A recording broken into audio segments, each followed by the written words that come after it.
Hi dears, welcome back to our channel. അപ്പോൾ നമ്മളിന്നൊരു cooking video ആണ്. അപ്പോൾ നമ്മളിന്ന് ഉണ്ടാക്കാൻ പോണത് മട്ടൻ ദം ബിരിയാണിയാണ് കേട്ടോ. അപ്പോൾ നമുക്കത് എങ്ങനെ ഉണ്ടാക്കണമെന്ന് നോക്കാം. ഹായ് ഗൈസ്, അപ്പോൾ നമുക്കിതിലേക്ക് വേണ്ടത് 2 സവോളയാണ്. പിന്നെ വേണ്ടത് മസാലപ്പൊടിയാണ് കേട്ടോ. അതെങ്ങനെ അരക്കണേന്ന് ഞാൻ പറഞ്ഞുതരാം. പിന്നെ വേണ്ടത് ഇഞ്ചി, വെളുത്തുള്ളി, പച്ചമുളക് അരച്ചത്, പിന്നെ മല്ലിയിലയും പുതിനയും അരച്ചതാണ് കേട്ടോ. അപ്പോൾ ഇതാണ് കേട്ടോ മസാലപ്പൊടിയുടെ കൂട്ട്.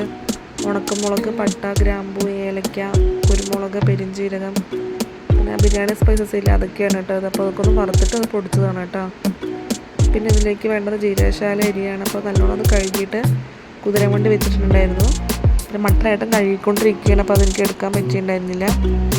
പിന്നെ പാത്രം വെച്ചിട്ടുണ്ട്. അത് ചൂടായ ശേഷം സൺഫ്ലവർ ഓയിൽ ഒഴിച്ച് കൊടുത്തിട്ടുണ്ട്.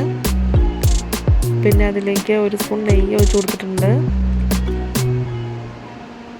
അതൊന്ന് ചൂടായി വന്ന ശേഷം മട്ടൻ്റെ കൊഴുപ്പ് ഉണ്ടായിരുന്നല്ലോ, അതിട്ട് കൊടുത്തിട്ടുണ്ടായിരുന്നു. അപ്പോൾ അതൊന്ന് മുറിഞ്ഞ ശേഷം സവോള ഇട്ട് കൊടുത്തിട്ടുണ്ട്. ഇതിലേക്ക് കുറച്ച് ഉപ്പും 1/2 സ്പൂൺ മുളക് പൊടി ഇട്ടിട്ട് നല്ലോണം ഒന്ന് മിക്സ് ചെയ്ത് കൊടുക്കുക. സവോള നല്ലോണം ബ്രൗൺ കളറായിട്ട് മുരിഞ്ഞ് വരണം കേട്ടോ.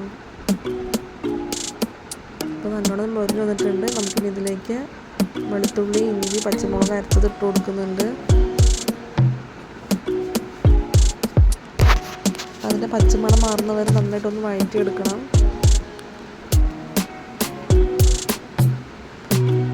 അപ്പോൾ നല്ലോണം വഴറ്റിയിട്ടുണ്ട്. ഇനി ഇതിലേക്ക് മല്ലിയിലയും പുതിനയും അരച്ചത് ഇട്ട് കൊടുക്കുക. എന്നിട്ട് നല്ലോണം ഒന്ന് മിക്സ് ചെയ്ത് കൊടുക്കുക കേട്ടോ.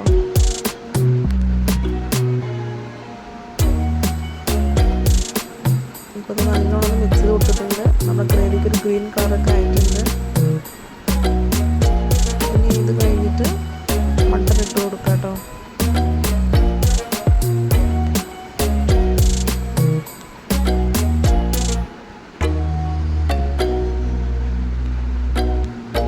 പിന്നെ കുറച്ച് മഞ്ഞൾപ്പൊടി ഇട്ട് കൊടുക്കുക. എന്നിട്ട് നല്ലോണം ഒന്ന് മിക്സ് ചെയ്ത് കൊടുക്കുന്നുണ്ട്. ഗ്രേവി മട്ടനിലൊക്കെ നന്നായിട്ട് പിടിക്കുന്ന പോലെ നന്നായിട്ടൊന്ന് ഇളക്കി കൊടുക്കുക.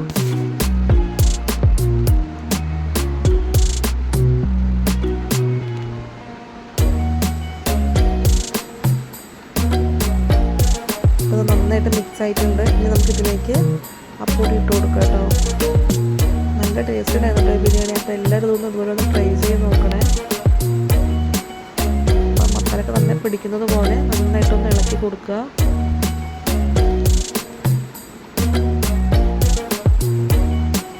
ഇനി ഇതിലേക്ക് കുറച്ച് തൈര് വെച്ച് കൊടുക്കുന്നുണ്ട്.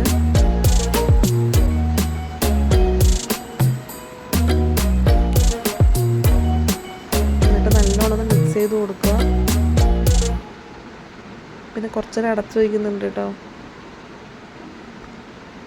ഇപ്പോഴത്തെ നല്ല ഗ്രേവി പോലെ ആയിട്ടുണ്ട്. ഇനി ഇതിലേക്ക് നമുക്ക് വെള്ളം ഒഴിച്ച് കൊടുക്കുന്നുണ്ട് കേട്ടോ. 1 ഗ്ലാസ് അരിക്ക് 1.5 ഗ്ലാസ് വെള്ളം എന്ന രീതിയിലാണ് ഒഴിച്ചിരിക്കുന്നത്. വെള്ളം നന്നായിട്ടൊന്ന് ഇളക്കി കൊടുക്കുക. ആവശ്യത്തിനുള്ള ഉപ്പൊക്കെ ഇട്ട് കൊടുക്കുക കേട്ടോ. പിന്നെ നാരങ്ങ നീര് ഒഴിച്ച് കൊടുക്കുന്നുണ്ട്. ഇപ്പോൾ ഇത് നന്നായി തിളച്ചിട്ടുണ്ട്. മട്ടൻ പകുതി വെന്തിട്ടുണ്ടായിരുന്നു കേട്ടോ. ഇനി നമുക്ക് ഇതിലേക്ക് അരി ഇട്ട് കൊടുക്കാം. എന്നിട്ട് നന്നായിട്ടൊന്ന് ഇളക്കി കൊടുക്കുക. ആവശ്യത്തിനുള്ള ഉപ്പൊക്കെ ഇട്ട് കൊടുക്കണം കേട്ടോ. നമുക്കൊന്ന് അടച്ച് വെച്ചിട്ട് കുറച്ച് നേരം വേവിക്കണം. ഇപ്പോൾ ഇത് അരിയും പകുതി വന്നിട്ടുണ്ട്. നമുക്കിത് ദമ്മിട്ട് വെക്കാം കേട്ടോ.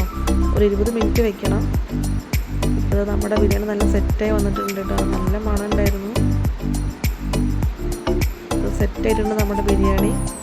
ഇനി നല്ലോണം ഒന്ന് ഇളക്കി കൊടുക്കുക. വാവ്, നല്ല മണം ഉണ്ടായിരുന്നു കേട്ടോ. നല്ല ടേസ്റ്റ് ഉണ്ട്. അപ്പോൾ എല്ലാവരും ഒന്ന് ഇതുപോലെ ഒന്ന് ട്രൈ ചെയ്ത് നോക്കണേ.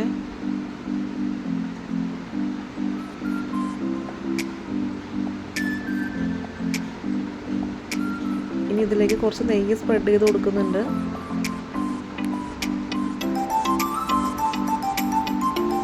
ഇപ്പം നമ്മുടെ ബിരിയാണി ഇവിടെ നല്ല സെറ്റായിട്ടുണ്ട് കേട്ടോ.